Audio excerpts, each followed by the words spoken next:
আমাদের সমাজে এখন বর্তমানে কম বেশি সবারই অভাব রয়েছে।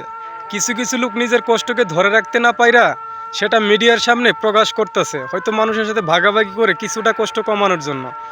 কিন্তু সে ভুলেই গেছে যে বর্তমানে মানুষ সত্য ঘটনাগুলা ভুলে গেছে আর মিথ্যাটা ধরেই নাছে। তো সত্যটা না বইলা যদি পারেন মিথ্যাগুলি শেয়ার করেন, কারণ মানুষ এখন সত্য না মিথ্যাই বুঝে, আর মিথ্যাটা সবাই ভালোবাসে।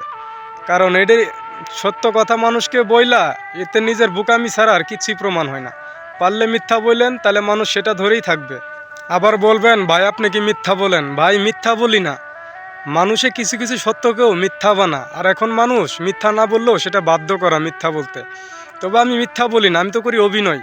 কারণ আমার এখানে সত্য বলার কোনো প্রয়োজন হয় না, সত্য বলবো বাস্তবে। তবে অভিনয়ের জায়গা মিথ্যা বললে কোনো সমস্যা হয় না, কারণ অভিনয় তো অভিনয়, অভিনয় কোনো সময় বাস্তব হয় না। পারলে আপনিও অভিনয়ের সময় মিডিয়ার সামনে মিথ্যা বলারই চেষ্টা করেন, সত্য বইলা এই বোকামি আর করেন না, কারণ এই বোকামিটা আমিও আগে অনেক করেছি। তবে এখন নিজেকে শুধলে নেওয়ার চেষ্টা করতেছি, দোয়া করবেন যেন পারি।